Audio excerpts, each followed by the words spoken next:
हमको भगवान जी राम जी सपना दिए, हमको बोले देखो चंद्रशेखर हमको लोग बेच रहा है बाजार में, तो बाजार से बिकने से हमको बचा लो, और इसलिए हम कभी कभी बीच बीच में एक सत्र को लाते हैं साहब।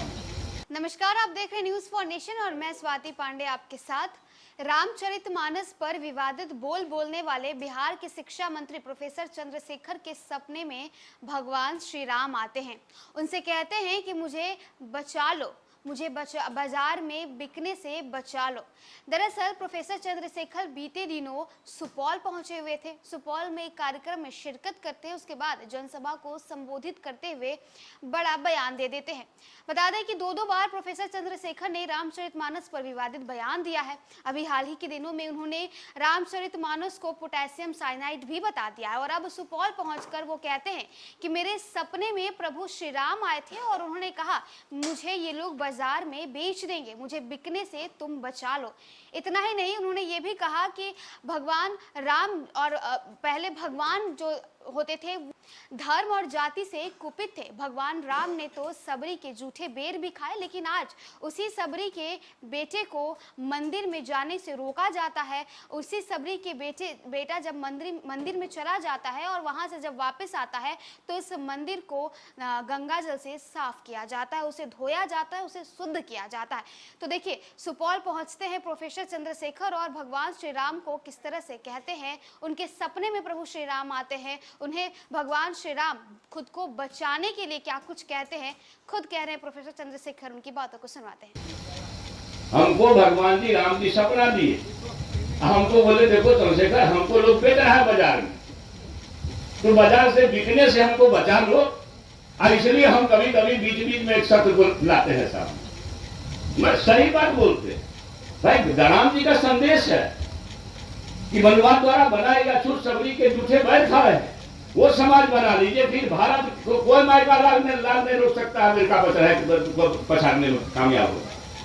मैंने खाली राम जी का वह देश को बना दीजिए जो राम जी चाहते थे। सब जाति भरा धर्म बेकार है, पुरखों की गलती से हो गई। अब बाबा धर्मराज को तो ज्यादा दिन नहीं हुआ, केतली बन का कहानी तो मुश्किल से 200-300 वर्ष हुआ। सब लोग जानते हैं कोसी सीमांचल में ही भगवान जी चलते हैं। धर्मराज जी से बड़ा दर्शन है कुछ क्या? हरिया डोम तक को बेचारा वहां मचा करके पंगत लगाए। तो हम धर्मराज को धूपबत्ती दिखाते हैं, भगवान कृष्ण जी को धूपबत्ती दिखाते हैं, भगवान राम जी को धूपबत्ती दिखाते हैं, और फिर उनका किया हुआ नहीं करते हैं। इसलिए भगवान जी कुपित होते हैं, आपको समय पर बरखा नहीं मिलता। भगवान जी कहेंगे देखो तो हमको ही ठग रहा है, हमको ही बाजार बेच रहा है, तो जरा अगर बाजारों लोगों से हमको बचा लो तो बड़ा कल्याण होगा धरती का। तो हम कोशिश में लगे हुए हैं, पता नहीं वो कोशिश में कामयाब होंगे कि नहीं होंगे, ये तो समाज के विचार पर छोड़ता हूँ। मगर एक बात कहता हूँ पुनः, एक वेदना के साथ, कि शिक्षा ही जीवन, समाज, राज्य और देश के अंधकार को दूर कर सकता है। शिक्षा ही ऐसी चीज है जो दुनिया में एक अलग पहचान भारत को दिला सकती है। इसलिए ज्ञान की भूमि भारत, जो हमारे पुरखों का, महान पुरखों की भूमि रही है, इस भूमि को, अपनी विरासत को प्राप्त करने में सर्वश्रेष्ठ योगदान दीजिए। और शिक्षक पर बड़ी जिम्मेवारी है। और रहा आपके सम्मान की बात, आपको पता है कि चंद्रशेखर से कभी आप अपमानित होने वाले नहीं हैं। कोई सिरफिरे लोग आएंगे, कुछ कह के जाएंगे, उसका ख्याल भी नहीं करिएगा। वो सरकार का कोई संदेश भी नहीं होता। सरकार का संदेश माननीय मुख्यमंत्री जी या विभाग के शिक्षा मंत्री के माध्यम से जाता है। और कुछ अलग अलग तरह के लोग आप लोगों में भी होते होंगे, कुछ कह देते होंगे, तो उस पर ना जाइए। सरकार आपकी सरकार है, हर समय आपके सम्मान और मान, और आप तो शिक्षक हैं, समाज के दीपक हैं, और हमारे पौर को, भविष्य को खड़ा करने में सबसे बड़ा योगदान आपको है।